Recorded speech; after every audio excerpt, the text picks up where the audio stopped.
Trở lại với chương trình Decor TV thì như đã hứa với quý vị, chúng tôi có phần gọi là những điều cần tránh khi mà thiết kế phòng ngủ. Đây không phải là một cái chương trình về phong thủy, nhưng mà đây là những cái gì mà nó make sense, phải không Trang? Tức là những cái gì mà mình thấy là nó đúng và nó hợp lý, thì chúng tôi cũng xin mách với quý vị những cái mẹo đó. Xin mời Trang.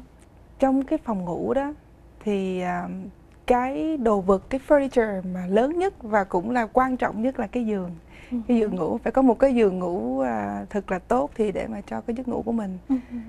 Tâm có biết là thường có nhiều căn nhà đó họ có những cái trần nhà mà nó slope xuống đó, nó dốc xuống. Thì Trang thấy có một số người, các bạn đó hay để cái giường của mình vô cái góc đó. Cái góc mà có cái trần nhà nó dốc xuống, và để cho cái góc mà cái trần nhà nó dốc lên mà nó thoáng đó, thì dùng cho sinh hoạt. Nhưng mà theo Trang thấy thì đừng nên làm như vậy. Tại vì thứ nhất là các bạn cứ nghĩ là các bạn ngủ dậy buổi sáng mình ngủ dậy mình đứng lên á là có thể đụng đầu mình. Cái đó là cái là thực tế. Cái đó là quá thấp rồi. Quá thấp. Có nhiều cái trần nhà nó rất là thấp. Và thứ hai nữa là nếu Trang đọc trong những cái quyển sách mà dạy về cách mà để đồ mà cho nó tốt, cho cái ngày của mình nó tốt á, thì khi mà bạn để cái giường ngay cái góc đó đó, làm cho mình sẽ cảm thấy như là mình ngột ngạt. Đúng rồi. Mà thấy cái gì nó cũng dồn vô người mình hết. Đúng rồi. Nó hơi bị đè nặng xuống. Đè nặng. Và trong khi thiết kế mà các bạn nhìn vào một căn phòng mà có cái giường để trong một cái góc như vậy, làm cho cái giường nó khuất đi, giống như là mình không muốn show off cái giường mình, trong khi đó phòng ngủ là cái phòng cho cái giường, thì các bạn nên show off cái giường của bạn. Theo Trang thì mình phải để nên cái giường ngay cái phía mà cái trần cao hả Trang? Trang nghĩ là nên để giường trên phía trần cao, và những cái góc đó là các bạn có thể là để tủ sách. Rồi các bạn có thể để một cái ghế đó cũng được và đọc sách. Thì Trang có nghĩ có cách nào mà mình có thể làm cho người ta có cảm giác là cái trần, cái khúc đó nó cao lên một chút không Trang? Dùng ánh sáng. Thật ra thì các quý vị có thể để những cái đèn mà uplight á, nó chiếu trên trần á, thì để trong cái góc đó nó sẽ tạo cho cái góc nó sáng lên, thì mình có cảm giác không có bị âm u quá. Thì mình sẽ cảm thấy cái phần đó nó không có quá là nhỏ. Rất là hay Trang. Còn cái phần nào nữa là mình nên tránh hả Trang? Trang biết ở bên vùng California mình thì hơi nóng, bây giờ là mùa rất là nóng, thì thường có những cái gia đình thấy hay để cái quạt trần nó đang tăm. Mà hay là những cái nhà mà họ có cái trần cao á, họ hay để những cái giống như đèn chandelier, đèn trần đó. Đừng bao giờ mà đặt cái giường của mình ngay ở dưới cái quạt trần hoặc là cái chandelier đó. Cái đó là cái safety issue sao? Safety issue, lỡ mà có động đất hay là lỡ có chuyện gì xảy ra, các bạn không có muốn là đang ngủ cái gì rớt trên người mình. Đúng rồi, mà cũng có rất là nhiều cái tin tức mà để cái quạt trần ngay trên cái giường của mình á, thì cũng có bị accident qua rồi, cho nên cũng nên tránh. Nhiều khi trong quá trình lắp ráp mình không có lắp ráp, mình không có gắn nó chặt, hoặc là để quạt trần như vậy đó cũng dễ bị cảm lạnh lắm Tâm. Cũng đúng ha. Nhưng mà bây giờ thì trong những cái ngôi nhà mới thì họ thiết kế Central Air rồi, thì cũng đỡ cái đó Trang hả? Tháo mấy cái đó ra, mình để một cái lining, gọi là cái accent lining ha. Tâm có thể để treo những cái đèn nhỏ trong phòng mình, tùy theo cái kích cỡ cái phòng thì mình cũng phải muốn cho nó cân đối một chút. Đăng Tâm biết không, bây giờ thì Trang thấy những phòng ngủ họ hay có những cái cửa sổ lớn lắm. Thì đừng bao giờ mà Đăng Tâm để đặt cái giường ngủ mà cái đầu giường của mình ngay cái cửa sổ. Tại sao? Tại vì thứ nhất là cái cửa sổ đó Đăng Tâm muốn là có thể mở cửa sổ ra được. Mà Đăng Tâm để cái giường như vậy, Đăng Tâm functional là Đăng Tâm không có thể nào mà mở cửa ra được. Leo lên giường. Không nên leo lên giường. Cái thứ hai nữa đó là những cái tiếng ồn ào bên ngoài, hay là những cái ánh sáng buổi sáng á, nó phá giấc ngủ của mình lắm. Và trong cũng giống như trong những quyển sách mà phong thủy, họ cũng khuyên là đừng nên để như vậy, là tự vì cái đầu của mình có nhiều cái yếu tố, những cái chất tốt trên đầu của mình, mà mình để cái giường như vậy thì nó là tối ngủ, những cái khí tốt nó bay ra hết. Vì nó không có cái gì nó bay vào. Không có gì bay vào, những cái khí xấu nó bay vào thôi quý vị.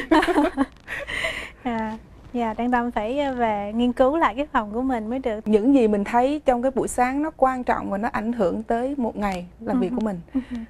Những cái người, Đăng Tâm biết không, những cái người mà họ đọc news á, có nhiều người họ nói là buổi sáng sớm mà 4-5 giờ sáng lên đọc news xong rồi đọc mấy cái tin buồn không à, làm có nhiều người họ cũng personal, họ thấy vậy họ cũng buồn.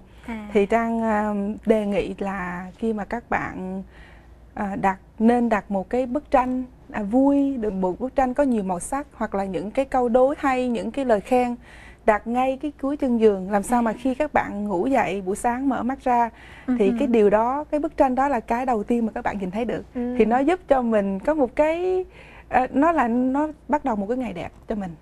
Rất là hay. Và Đăng Tâm có hơi cái problem chút xíu là cứ lăn ra khỏi giường là chạy vô restroom không có nhìn gì đó. Thử ra cái đó rất là hay, mình nên take a little bit of time, mình nhìn lên cái bức tường đã âm một cái tranh đó ha, để mà mình có một cái ngày đẹp. Mà nhiều khi mình để cái bức tranh như vậy rồi là phải nhìn nó thôi, giống như là mở mắt ra là cái bức tranh nó trước mặt mình rồi. Đúng. Và khi mà các quý vị có đặt cái giường đó thì nên có một cái đầu giường và một cái đuôi giường, cái headbed đó Đăng Tâm. Nếu như nói cái giường là bộ quần áo đẹp thì mình nói cái đầu giường nó giống như là một cái mũ, nó che chở, và cái đuôi giường là cái chân. So một bộ đồ là phải complete như vậy. Nếu như mà quý vị không có cái giường của mình, nó không có cái đầu giường đó thì có rất là nhiều cách. Ví dụ như mình có thể dùng cái wall decor mà hồi nãy Trang mới giới thiệu cho quý vị trong phần sản phẩm mới đó, dán những cái hình đó trên cái giường, nó cũng tạo ra một cái trọng tâm, cái focus point, nó trọng tâm cho cái giường của mình. Còn nếu mà quý vị không có đuôi giường thì quý vị có thể để một cái ottoman, một cái ghế nhỏ ngay cái phần cuối của cái giường. Thì again trong những sách phong thủy họ nói là để như vậy để chặn những cái khí không tốt vào mình khi mà mình ngủ, giống như một cái bình phong. Và ngoài cái đầu giường, cái đuôi giường á, thì cũng không quên hai cái nightstand. Hay là Trang thấy những người bạn của Trang á, phòng thì cũng không có lớn, cho nên họ là dồn cái tường vô một cái góc rồi để một khoảng trống. Thì không nên làm như vậy, là nên để hai cái tủ nhỏ ha Đăng Tâm, là cái nightstand hai bên giường, để mà chúng ta có rất là nhiều, giống như để sách, để cái đèn đọc truyện. Nó cũng làm cho cân đối cái thiết kế của cái giường đó đi. Tâm cũng thấy là bây giờ họ bán là thường họ bán hai cái, nhưng mà đúng thiệt giống như là Trang nói cũng hơi khó. Có những cái phòng nó nhỏ đó thì mình phải làm sao Trang? Ví dụ như bây giờ nó quá nhỏ, mình không có thể nào mà để hai cái đó được, thì mình như vậy thì Đăng Tâm có thể để một cái cũng được, một cái bên cạnh. Thì mình có thể để một cái đèn gì đó bên sát bên kia được không Trang? Nếu như mà có nhiều phòng quá nhỏ là quý vị có phải để cái giường vô một cái góc á, thì cũng nên có một cái nightstand, cái tủ nhỏ kế bên cạnh cái giường, để một cái đèn ngủ.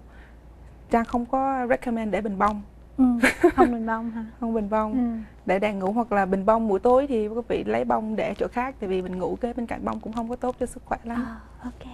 Cảm ơn Thiên Trang đã mang tới những điều nên tránh trong thiết kế phòng ngủ, và cũng cảm ơn quý vị đã theo dõi chương trình Decor TV của chúng tôi tuần này. Xin hẹn gặp lại quý vị vào tuần sau. Cảm ơn Đăng Tâm, và cũng cảm ơn tất cả những quý vị đang xem chương trình Decor TV. Đây là những show đầu tiên của chương trình, cho nên Thiên Trang và Đăng Tâm cũng mong muốn nhận được nhiều sự đóng góp ý kiến của quý vị. Cũng giống như nếu mà quý vị nào có những cái idea, những cái thấy những gì hay thì xin email, cũng giống như hay xin gọi điện thoại về chương trình để chúng tôi có những cái tiết mục hay gửi đến chương trình cho quý vị. Cảm ơn quý vị. Cảm ơn quý vị.